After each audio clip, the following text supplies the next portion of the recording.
ASKR music channel को subscribe करें और बेल आइकन दबाना ना भूलें। लाइक करना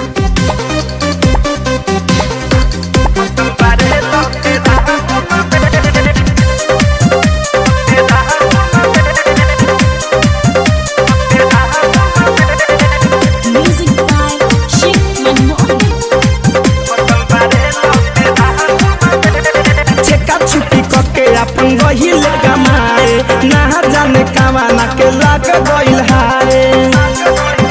अब कहा हम कही छेका छुपी के अपन गहिल कमाए ना जाने कमाना के लग गइल हारे। नौकरी चाकरी छोड़ के बैठल बाहर भटिंडा टाउन में। नौकरी चाकरी छोड़ के बैठल बाहर भटिंडा टाउन में।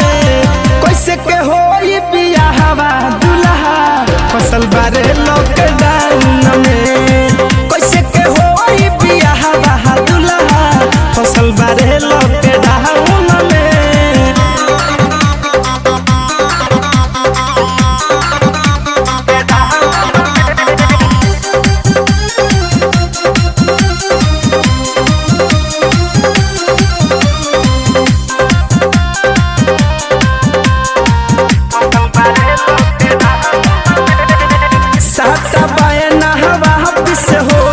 शादी के दिन फिराता दुल्हा दुल्हन के दिल पर बिजली बारे गिरवले विधाता।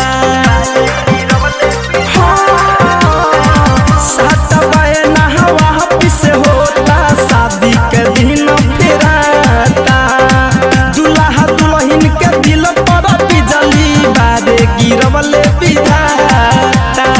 मेटर मारे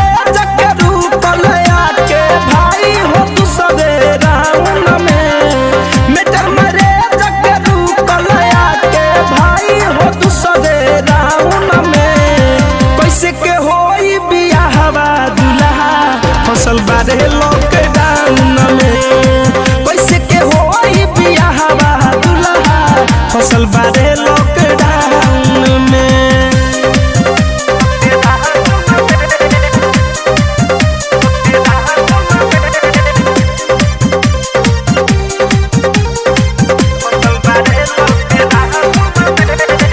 दस दिन पहले गावा गाई पूरा बटाइल देवता हो।